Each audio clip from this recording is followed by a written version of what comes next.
I'm Phoenix Chen, 28 years old, and everything changed when my brother Atlas screamed at me in front of a packed restaurant that I wasn't a real partner, that customers came for his cooking, not my money. I stood there in the middle of Constellation's dining room, watching 50 strangers witness my humiliation, while Atlas's face twisted with a cruelty I'd seen glimpses of our entire lives, but never directed at me with such venom. The servers had stopped moving, the kitchen had gone quiet, and even the soft jazz playing overhead seemed to pause as my brother's words hung in the air like smoke from a grease fire. I smiled and said the only thing that came to mind. Good to know. Then I walked out, pulled my $250,000 investment at 3 a.m., and by opening time the next day, the lights wouldn't even turn on. Before I continue this story, let me know where you're watching from in the comments. Hit that subscribe button and join me as I share how being the invisible brother taught me that sometimes the only way to be seen is to disappear completely. Growing up in the Chen household meant understanding from an early age that there were two types of children. The golden ones who could do no wrong, and the rest of us who existed to make the golden ones shine brighter. Atlas was born 3 years before me with what my mother called magic hands, able to turn the simplest ingredients into something that made grown adults close their eyes and sigh with pleasure.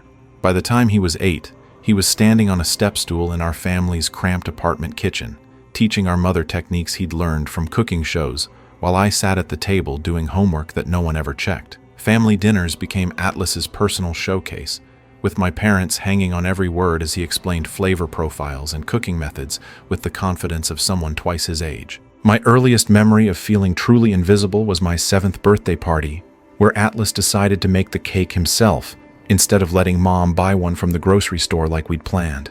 The party stopped being about my birthday the moment Atlas walked out of the kitchen carrying this elaborate 3-layer creation that had everyone gasping and taking pictures. I spent my own party watching adults praise my brother's talent, while my Superman-themed decorations sat ignored in the background. When it came time to blow out the candles, half the guests were still talking to Atlas about baking techniques. That night, lying in the bottom bunk while Atlas slept above me, I learned that being proud of someone and being forgotten by everyone could happen at exactly the same time. School became my refuge because it was the one place where Atlas's cooking couldn't overshadow everything I did. I threw myself into computer programming and math, subjects that my parents dismissed as nice hobbies, but nothing compared to Atlas's gift. While he spent summers working in restaurant kitchens, learning from chefs who treated him like a prodigy, I taught myself coding in our bedroom, building websites and small applications that I never bothered showing anyone because I already knew what the response would be. Nice work, Phoenix. But did you see what Atlas made for dinner? By high school, I'd stopped trying to compete for attention and started focusing on building something that would eventually speak for itself. The pattern continued through Atlas's culinary school years, which my parents funded by taking out a second mortgage on their house while constantly reminding him what a sacrifice they were making for his dreams. I watched them struggle with the payments, saw my mother clipping coupons and my father working overtime at the electronics store he managed, all so Atlas could attend the prestigious Culinary Institute in California. When I got accepted to State University with a partial scholarship for computer science, the celebration dinner lasted exactly one course before the conversation shifted to Atlas's externship at a famous restaurant in Los Angeles. I ate my congratulations cake alone in my room that night, already planning how I'd pay for the rest of my education myself. College became the first time in my life where I wasn't defined as Atlas's little brother, where professors knew my name and classmates respected my skills. I started freelancing as a web developer sophomore year, earning enough to cover my remaining tuition, and even send small amounts home to help with the mortgage payments my parents never knew I was aware of.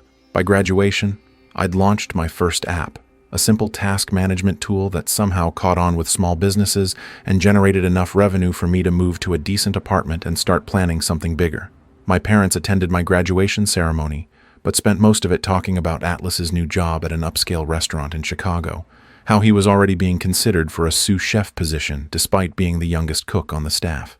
The success of my second app, a customer relationship management system for restaurants, changed everything about my financial situation, but nothing about my family dynamic.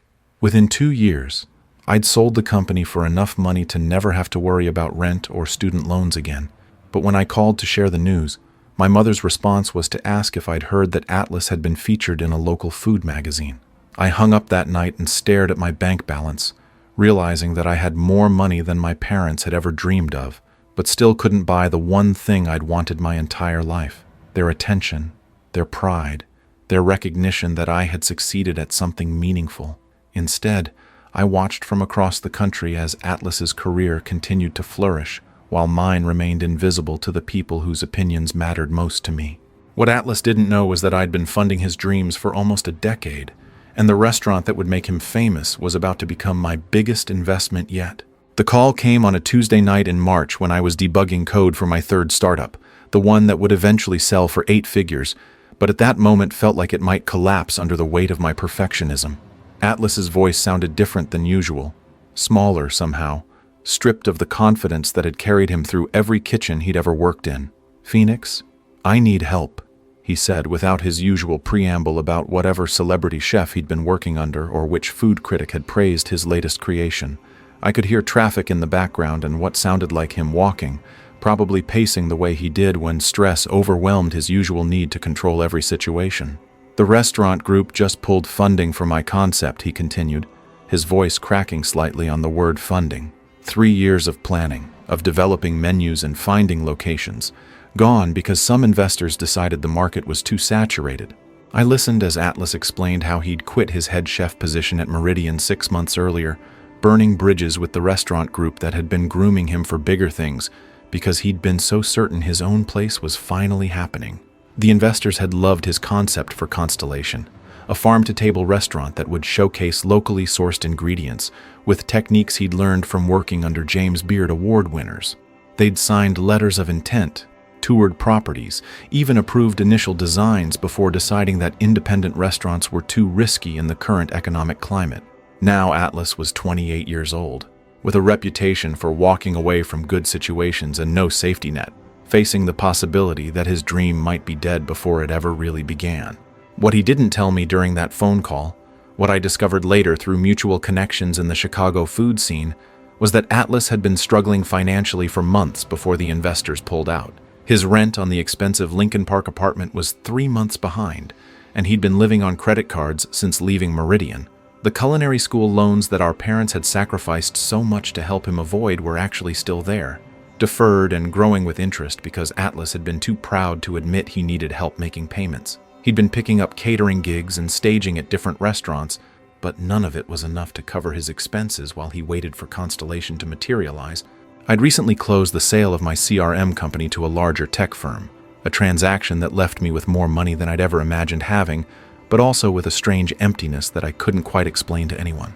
Success in the tech world felt abstract somehow. Numbers on screens and bank statements that impressed other entrepreneurs but didn't translate into anything my family understood or valued. When Atlas called asking for help, I saw an opportunity to finally bridge the gap between us, to use my success in a way that might earn me a place in the family narrative that had always centered around his talent. I told him I'd think about it and call him back, then spent the rest of the night researching restaurant financing and calculating exactly how much it would take to make Constellation a reality. The next morning, I called Atlas back with an offer that surprised both of us. I would provide the full $250,000 needed to open Constellation, covering everything from equipment to initial operating costs, but with one non-negotiable condition. I wanted equal partnership, not just in profits but in decision-making, in credit, in everything that mattered. Atlas was quiet for so long I thought the call had dropped, and when he finally responded, his voice carried a mixture of relief and something that might have been resentment. "You want to be a restaurant owner," he said.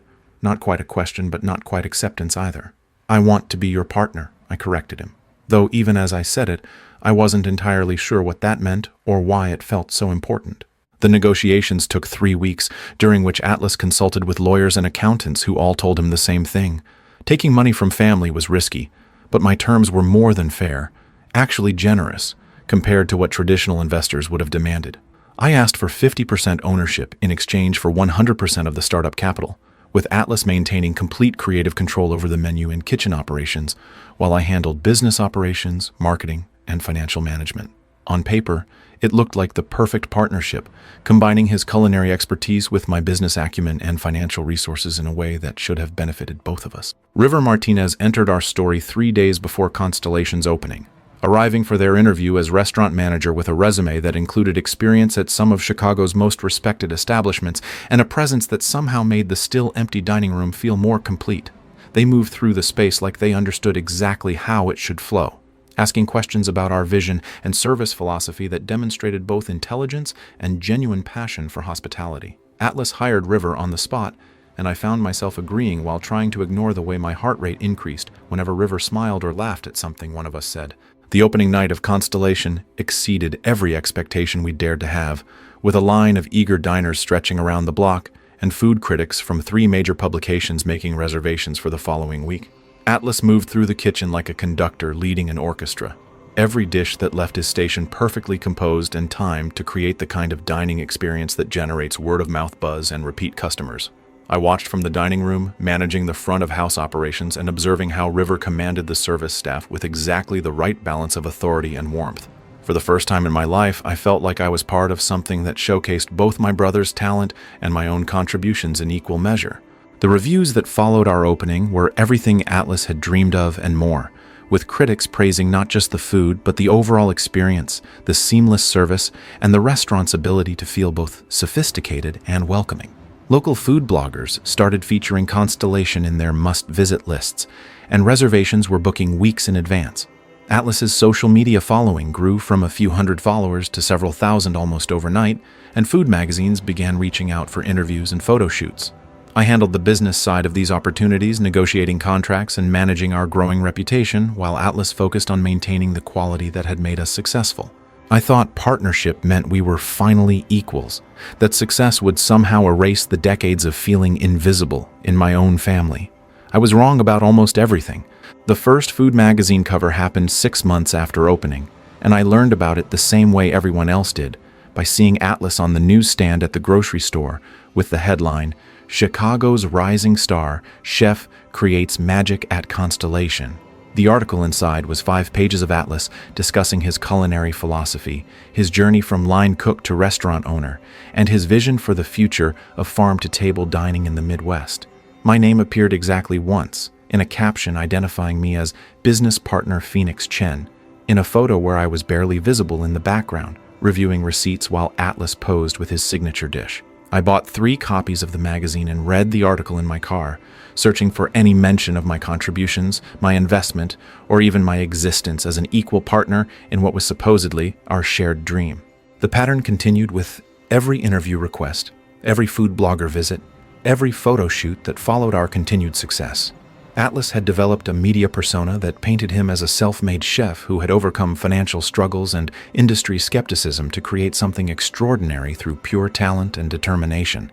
Journalists loved the story of a young cook who had left established restaurants to pursue his own vision, and Atlas never corrected the narrative, even when it required omitting crucial details about how Constellation had actually been funded.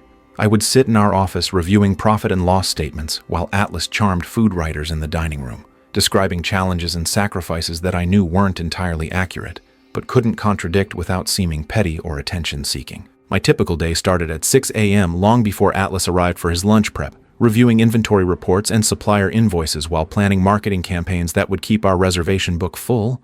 I'd implemented a custom ordering system that reduced food waste by 23% and increased table turnover without rushing guests, innovations that contributed directly to our profit margins but were invisible to customers and critics who only saw the final dining experience. My afternoons were spent managing social media accounts, coordinating with local food publications, and handling the administrative work that kept Constellation running smoothly, while Atlas focused on the creative aspects that generated all the public attention and praise. River had started noticing the imbalance between Atlas's public recognition and my behind-the-scenes contributions, making comments about how much work I put into operations and questioning why Atlas never mentioned my role when talking to reporters. We'd developed an easy friendship built around shared responsibilities and late-night conversations about restaurant industry trends, though I was careful never to voice my growing frustration about the partnership dynamics. River had a way of listening that made me feel heard for the first time in years, asking thoughtful questions about my business background and treating my opinions as valuable rather than secondary to Atlas's creative vision. The attraction I felt was complicated by our professional relationship and the fact that River worked directly under both of us. making any romantic interest feel inappropriate and potentially destructive to the business we'd all worked so hard to build. The expansion opportunity came through a contact of Atlas's former mentor, a restaurant group looking for successful independent operators to partner with on new locations throughout the Midwest. The initial meeting was scheduled for a Tuesday afternoon, and I spent the previous weekend preparing financial projections, growth strategies, and operational plans that would demonstrate Constellation's potential for scaling. Atlas and I agreed that I would present the business side while he discussed culinary concepts and kitchen management, a division of responsibilities that seemed to play to both our strengths. The morning of the meeting, Atlas called to tell me he'd rescheduled for later that week because a food magazine wanted to do a photo shoot that same day, a last-minute opportunity that he couldn't pass up. When I arrived at the rescheduled meeting the following Thursday, I discovered that Atlas had gone ahead with the original appointment, meeting with the restaurant group investors alone and presenting them with a vision for expansion that made no mention of my involvement in Constellation's success. He'd told them he was looking for partners who could provide capital and operational support for his growing restaurant concept, positioning himself as the sole creative and business force behind our current success. The investors were impressed enough to request a formal proposal, which Atlas had already begun developing without consulting me or including my contributions to what was supposedly our joint venture. The confrontation that evening was the closest Atlas and I had ever come to acknowledging the fundamental inequality in our partnership, though even then he managed to frame my concerns as misunderstanding rather than legitimate grievances. He explained that investors preferred dealing with single points of contact, that his role as executive chef made him the natural face of the business, and that my contributions were obviously valued even if they weren't always visible in external communications.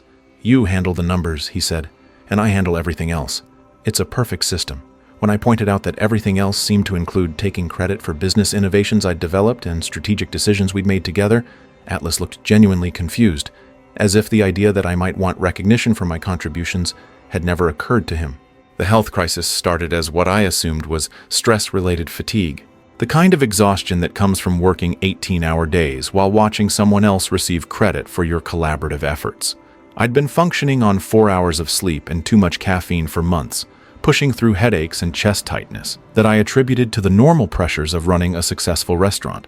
The collapse happened during evening service on a particularly busy Saturday night, when I was reviewing reservation modifications in the office and suddenly couldn't catch my breath. River found me 20 minutes later, unconscious on the floor beside my desk with financial reports scattered around me like fallen leaves. The emergency room doctor told me I'd had what they called a stress-induced cardiac event. Not quite a heart attack, but serious enough to require overnight observation and immediate lifestyle changes. Atlas was performing for a table of food critics when River called to tell him what had happened, and according to the nursing staff, he said he'd try to visit after service if the kitchen could spare him.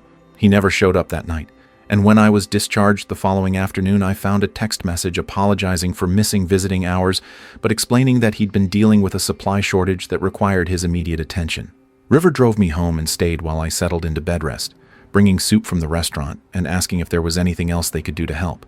When I woke up 3 days later feeling strong enough to check social media, Atlas was featured in a live television interview discussing his upcoming cookbook deal and describing himself as a self-made restaurateur who had built Constellation from nothing through determination and culinary talent. The interviewer asked about his business background, and Atlas smoothly explained that he'd always been interested in the operational side of restaurants, that understanding profit margins and customer flow was just as important as creating great food. I watched him take credit for innovations I'd developed, systems I'd implemented, and strategies I'd designed while I was lying in a hospital bed he'd been too busy to visit. I turned off the television and stared at the ceiling of my apartment, finally understanding that my brother saw me exactly the way our parents always had, not as a partner or equal, but as a resource to be used when convenient and ignored when inconvenient.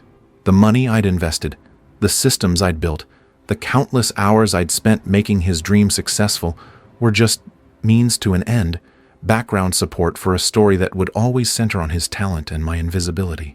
For the first time since opening Constellation, I began considering what would happen if I simply stopped showing up, if Atlas had to run the restaurant without the infrastructure I'd spent months building to support his success.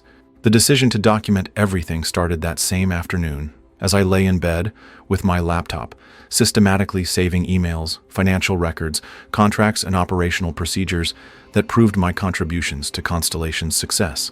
I created encrypted backups of customer databases, supplier contacts, marketing materials, and financial projections, organizing everything in a way that would demonstrate exactly how much of our business depended on work that Atlas had never acknowledged and couldn't replicate.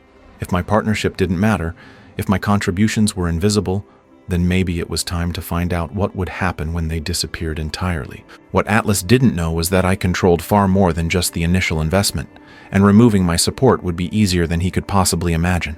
The expansion proposal that Atlas submitted without my knowledge was approved 3 weeks after my hospital stay, and I discovered this when River accidentally forwarded me an email chain discussing timeline and logistics for the new location.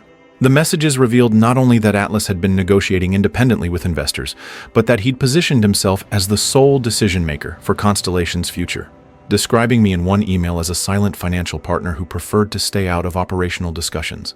The new restaurant would be called Constellation West, located in a trendy neighborhood across town, and according to the development schedule, Atlas planned to announce the expansion at a press conference the following month without having discussed any of it with me. I spent that evening reviewing the partnership agreement we'd signed 18 months earlier, the legal document that clearly established equal ownership and decision-making authority for any business expansion or major operational changes. Atlas had violated the terms of our partnership in multiple ways, from excluding me from investor negotiations to making unilateral decisions about our brand and future locations. My lawyer confirmed that I had grounds for legal action, but also pointed out that restaurant partnerships were notoriously difficult to dissolve without destroying the business entirely. The choice was between fighting Atlas in court, which would likely kill Constellation, or finding another way to address the fundamental inequality that had defined our relationship from the beginning. The breaking point came on a Thursday evening in late October, during what should have been a routine staff meeting about holiday menu planning and reservation policies.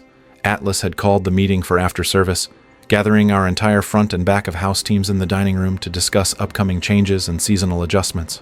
I arrived expecting to co-facilitate the discussion, as we'd done for every previous staff meeting, but found that Atlas had already begun presenting what he called his vision for Constellation's next phase of growth. He stood at the front of the room like a CEO addressing employees, outlining expansion plans and operational changes that I was hearing about for the first time along with everyone else. When I attempted to interject with questions about financial projections and timeline considerations, Atlas smiled condescendingly and suggested we discuss the business details privately after the meeting, implying that such concerns were too complex for the staff to understand or contribute to meaningfully. The room grew uncomfortable as Atlas continued his presentation, describing himself as the founder and creative force behind Constellation, while referring to me only when absolutely necessary and then only as someone who helped with administrative tasks. River watched this exchange with obvious discomfort, and I could see several long-term staff members exchanging glances as they began to understand the dynamic that had been developing behind the scenes. The moment that changed everything happened near the end of the meeting, when Nova, our head server, asked a simple question about how the expansion would affect staffing and tip distribution at the original location. I started to answer, drawing on financial models I'd been developing for exactly this scenario, but Atlas cut me off mid-sentence with a dismissive wave. "Phoenix handles the money stuff," he said, his voice carrying the same tone our parents had always used when referring to my achievements. But the real decisions about our restaurant's future come from understanding food, service, and what makes customers happy. That's something you either have or you don't.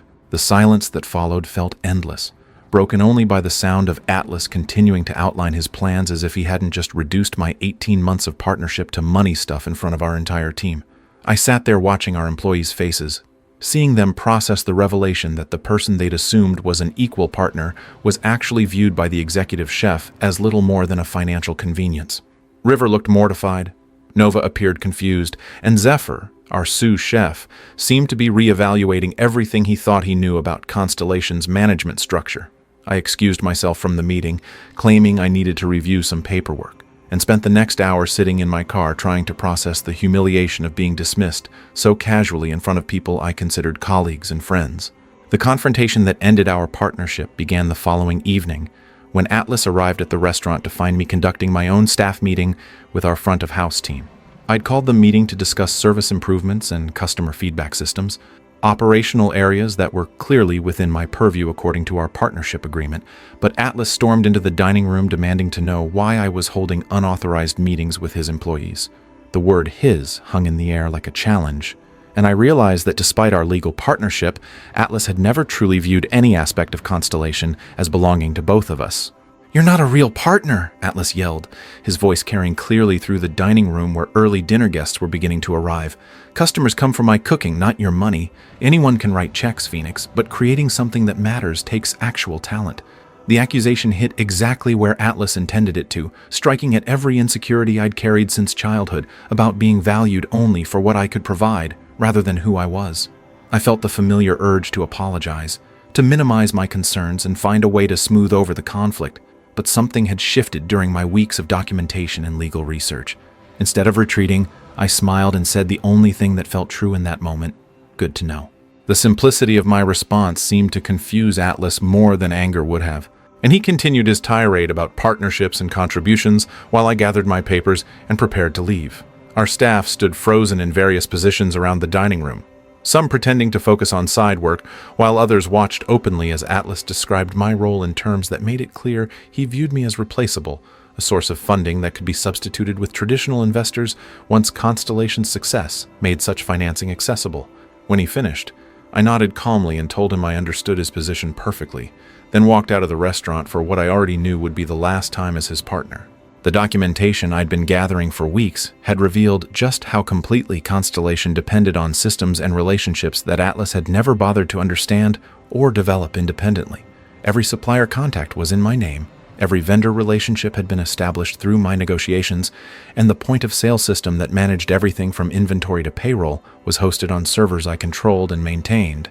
The liquor license was registered under my business entity, the insurance policies were purchased through my corporate accounts, and even the utilities were connected through service agreements I'd signed personally to establish credit for the restaurant.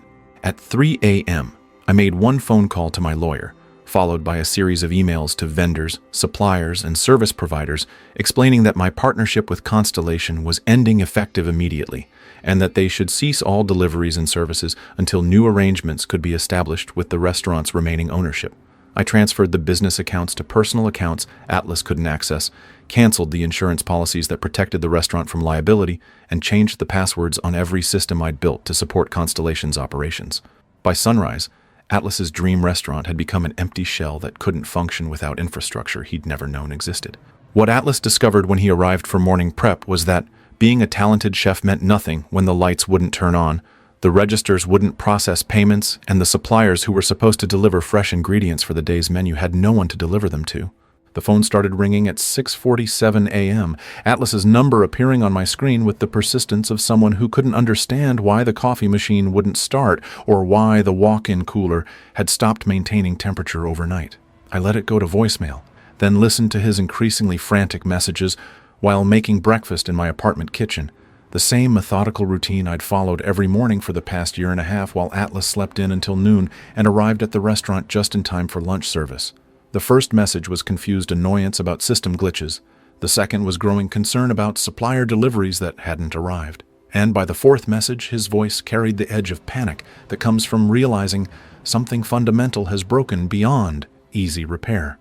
River's call came 20 minutes later, their voice carefully neutral as they explained that they were standing in a restaurant that couldn't open because nothing was functioning properly. The point-of-sale terminals were locked, the inventory management system was inaccessible, and the produce delivery that should have arrived at 5 a.m. was nowhere to be found. Even the espresso machine wasn't working, though River suspected that might be related to whatever was wrong with the electrical systems throughout the building. Atlas was in the kitchen trying to troubleshoot problems that were clearly beyond his technical expertise, growing more agitated as each attempted solution failed to restore the functionality he'd always taken for granted. I dressed carefully that morning, choosing a business suit I'd worn to investor meetings and taking time with details like cufflinks and a tie clip that conveyed professional competence. The drive to Constellation took 15 minutes through morning traffic, and I used the time to review the mental checklist of systems I'd systematically disabled in the hours before dawn. The liquor license suspension would take effect at noon, making it illegal for the restaurant to serve alcohol even if they managed to resolve the other issues. The insurance cancellation meant they were operating without liability coverage, a risk no responsible business owner would accept. Most importantly, the food service permits that allowed Constellation to operate as a restaurant were registered under my business entity, which had been dissolved at midnight. The scene outside Constellation was exactly what I'd expected, but somehow more satisfying than I'd anticipated. A line of confused customers stood behind velvet ropes that led to locked doors, while Atlas paced back and forth in the front window, gesturing frantically at staff members who clearly had no solutions to offer. Nova was posted at the entrance with a clipboard, taking names and phone numbers from disappointed diners while promising updates about when service might resume. Through the window, I could see River moving between the dining room and kitchen, clearly trying to coordinate some kind of response to problems they didn't fully understand. Atlas spotted me across the street and immediately rushed outside. His chef's coat already stained with sweat despite the early hour. "Phoenix, thank God you're here," he said. His usual confidence replaced by desperation I'd never seen from him before. "Everything's broken. The computers, the phones, even the ice machine stopped working. I've called every technician I can find, but they're saying it's going to take days to diagnose all these system failures. We're supposed to have a full book tonight, including that table of investors who wanted to see the restaurant before finalizing the expansion deal." I listened to Atlas explain the morning's disasters with the same patient attention I'd given to his creative visions and expansion dreams, nodding sympathetically as he described each failed attempt to restore normal operations. When he finished, I pulled out my phone and showed him screenshots of the cancellation confirmations I'd received overnight, each one documenting the systematic removal of services and permits that made Constellation's operation possible. The expression on Atlas's face shifted from confusion to understanding to something that might have been recognition, though whether he recognized the scope of my contributions or simply the extent of his vulnerability was unclear. "You did this?" he said. Not quite a question, but not quite an accusation either. "I did this," I confirmed, my voice carrying the same calm professionalism I'd used in business meetings throughout our partnership. "Every system you couldn't be bothered to understand, every relationship you never acknowledged, every piece of infrastructure you assumed would just continue working without your attention or appreciation." Atlas stared at the phone screen showing cancellation after cancellation, supplier agreements terminated, service contracts voided, permits transferred or dissolved. The crowd of disappointed customers had grown larger, and several people were taking photos of the closed restaurant and posting them on social media with captions questioning what had happened to Chicago's rising star establishment. Atlas watched this documentation of his failure with the same expression he'd worn as a child when one of his elaborate cooking projects collapsed at the last minute, a mixture of disbelief and rage that someone or something had dared to interfere with his creative vision. River appeared in the doorway, clearly having overheard enough of our conversation to understand the basic situation, their face showing disappointment that seemed directed at both of us. The revelation about my backup plan came when Atlas demanded to know how I expected him to rebuild what I'd destroyed, whether I intended to hold his restaurant hostage until he agreed to whatever demands I might have. Instead of answering directly, I pointed across the street to the empty storefront that had been under renovation for the past 6 months, the space where construction crews had been working mysteriously long hours to complete an ambitious restaurant build-out. The sign installers were scheduled to arrive that afternoon to mount the letters spelling Nebula, the name I'd chosen for my own establishment months before Atlas's final public humiliation had forced my hand. The permits for Nebula had been approved 3 weeks earlier. The staff had been hired from restaurants throughout the city, and the menu had been developed in collaboration with a James Beard-nominated chef who understood the value of true partnership over ego-driven hierarchy. Unlike Constellation, which had always depended on systems and relationships that Atlas never bothered to secure independently, Nebula was built on infrastructure I controlled completely, with backup plans for every critical function and redundant systems that could continue operating, even if individual components failed. The opening was scheduled for the following Monday, exactly 1 week after Constellation's operations had become impossible to maintain. River crossed the street slowly, their expression unreadable as they approached the conversation that was clearly reshaping their understanding of both Atlas and me. "I had no idea you were planning this," they said, their voice carrying hurt that surprised me with its intensity. "All those late nights when we talked about Constellation's future, all those conversations about what we were building together, and you never mentioned that you were preparing to walk away." The accusation was fair but incomplete. Ignoring the months of documentation I'd shared with River about Atlas's increasingly problematic behavior and the partnership violations that had made my exit inevitable, the moment when everything shifted came when Atlas realized that River was considering my perspective rather than automatically supporting his position as executive chef and creative leader. "You can't be serious," he said, looking between us with disbelief. "Phoenix is just angry because he's never been able to create anything on his own. He's a money guy trying to play restaurant owner. And when that didn't work out, he decided to destroy what I built instead of admitting he doesn't belong in this industry. The dismissal in his voice was so familiar, so perfectly aligned with every childhood interaction we'd shared, that I almost laughed at the predictability of his response. River's decision to resign from Constellation and accept my offer to manage Nebula happened right there on the sidewalk, in front of Atlas and the growing crowd of confused customers and curious onlookers. Their choice wasn't about money or career advancement, they explained to Atlas, but about working for someone who valued collaboration over ego, who understood that successful restaurants required more than just talented cooking to thrive.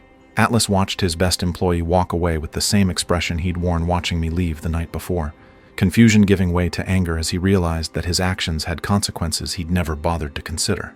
But the real surprise came 3 hours later, when Atlas showed up at my apartment door with papers in his hand and an expression I'd never seen from him before. Something that might have been humility or desperation or recognition that everything he'd assumed about our relationship had been completely wrong. Atlas stood in my apartment doorway, holding what looked like our original partnership agreement, the document we'd signed 18 months earlier when I thought equal ownership meant equal respect, and he thought my money came without expectations of recognition or voice in decision-making. His chef's coat had been replaced by street clothes that looked like he'd grabbed them randomly from his bedroom floor, and his usually perfect hair was disheveled in a way that suggested he'd been running his hands through it repeatedly. "I need to talk to you," he said, his voice carrying none of the confidence or condescension that had characterized our interactions for the past year. "The restaurant is finished without your systems, and I think I finally understand what you were trying to tell me all along." I let him into my apartment but didn't offer coffee or a seat, maintaining the professional distance that our business relationship had never actually achieved, despite my investments and contributions. Atlas looked around my living room as if seeing it for the first time, taking in the framed photographs of my app launches and business achievements that he'd never bothered to ask about during all our family dinners and partnership meetings. When his eyes settled on my college computer science degree, hanging beside awards from tech industry organizations, his expression shifted to something that might have been recognition that my success hadn't begun or ended with Constellation's funding. The apology came in pieces, disjointed admissions that revealed just how completely Atlas had misunderstood both my motivations and contributions throughout our partnership. He acknowledged that he'd violated our agreement by pursuing expansion opportunities independently, admitted that he'd deliberately minimized my role in interviews and media coverage, and confessed that he'd never really considered me an equal partner despite the legal documents that established exactly that relationship. What surprised me was his admission that the behavior hadn't been entirely conscious, that he'd fallen into patterns of thinking about me as support rather than collaboration, because that dynamic had defined our relationship since childhood. The financial reality of Constellation's collapse was more devastating than I'd anticipated, though perhaps that demonstrated how little Atlas had understood about restaurant economics despite his culinary expertise. Without my systems and supplier relationships, the restaurant couldn't operate even if he managed to resolve the permit and licensing issues that would take weeks to address independently. The investors interested in expansion had withdrawn their offers after news of Constellation's sudden closure spread through Chicago's restaurant community, and Atlas was facing the possibility of bankruptcy if he couldn't find a way to honor existing commitments and obligations. River's resignation had triggered a cascade of departures from Constellation's staff, with Nova and Zephyr both accepting positions at other restaurants, rather than waiting to see if Atlas could restore operations. The few employees who remained were asking legitimate questions about job security and pending paychecks that Atlas couldn't answer without access to the payroll systems I'd maintained. Even his personal reputation was suffering as food bloggers and critics began investigating what had caused such a sudden collapse of what had seemed like Chicago's most promising new restaurant. The revelation about my parents' response came when Atlas mentioned that he'd called them for advice about handling business crises, expecting the same unconditional support that had characterized their relationship throughout his career. Instead, they'd asked detailed questions about his treatment of me as a partner, questions that revealed they'd been following my business success more closely than either of us had realized. When Atlas explained the partnership dispute from his perspective, emphasizing my dramatic overreaction to normal business disagreements, our father had quietly pointed out that my track record of successful ventures suggested I probably understood business relationships better than Atlas was willing to acknowledge. The conversation that changed our relationship forever happened when Atlas asked directly what it would take for me to restore Constellation's operations, whether there was some arrangement that could salvage his restaurant and our partnership. I explained that Constellation was finished regardless of any agreements we might reach, that the damage to its reputation and operational infrastructure was irreversible, But I also told him about Nebula's staffing needs, specifically the executive chef position that remained open despite applications from dozens of qualified candidates throughout the city. The offer I made was simple. Atlas could work for me as head chef with competitive salary and creative freedom over menu development, but as an employee rather than a partner. The negotiation revealed just how completely our dynamic had shifted from the previous day, when Atlas had been the restaurant owner and I had been the expendable financial partner. Now I controlled the successful establishment with established systems and growing reservations, while Atlas faced unemployment and potential bankruptcy if he couldn't find immediate income to cover his personal and professional obligations. The role I offered provided financial security and creative satisfaction, but required him to acknowledge my authority as owner and accept accountability for the behavior that had destroyed our previous partnership. River's involvement in developing Nebula's operational procedures had created the kind of collaborative environment that I'd hoped to achieve with Atlas at Constellation, with decisions made through consultation and mutual respect rather than hierarchy and ego. When Atlas came to observe our pre-opening preparations, he could see the difference in staff morale and energy that resulted from treating employees as valued team members rather than extensions of the chef's creative vision. The kitchen staff responded to directions and feedback without the tension and fear that had characterized Atlas's management style during Constellation's final months. The opening week of Nebula exceeded every projection I'd made for customer response and revenue, with reservations booked solid for the following month and waiting lists that suggested sustainable long-term success.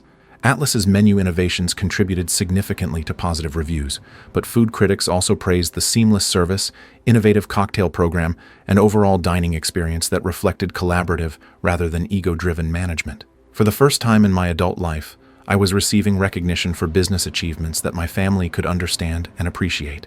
The family dinner, where Atlas publicly acknowledged my contributions, happened 3 months after Nebula's opening, during our parents' anniversary celebration at a restaurant Atlas had chosen specifically because it wasn't his workplace. In front of our extended family, he described the lessons he'd learned about partnership and respect, admitting that his success had always depended on support he'd failed to acknowledge or appreciate. When he talked about working for me at Nebula, his tone carried genuine respect rather than resentment, recognition that my business leadership had created opportunities for his culinary talents to flourish within a sustainable framework. The reconciliation between Atlas and me wasn't the dramatic emotional breakthrough that movies suggest families should experience after major conflicts and revelations. Instead, it was a gradual recognition that our relationship worked better when built on mutual respect and clearly defined roles rather than assumptions about hierarchy and contribution. Atlas excelled as executive chef when he could focus entirely on culinary innovation without worrying about business operations, while I thrived as owner when my authority was acknowledged rather than undermined. We learned to collaborate as adults rather than competing as children for parental approval that had never been equally distributed. The expansion of Nebula into a small restaurant group happened organically over the following 2 years, with Atlas serving as corporate executive chef while I handled business development and operations management. Each new location succeeded because we'd learned to leverage our respective strengths without the ego conflicts that had destroyed Constellation. Atlas received the culinary recognition he'd always craved, while I built the business empire I'd always envisioned, and our success felt sustainable because it was based on genuine partnership rather than family obligation or childhood resentment. The final validation came when business magazines began featuring our story as an example of successful family business partnerships, highlighting how we'd overcome early conflicts to build something meaningful together.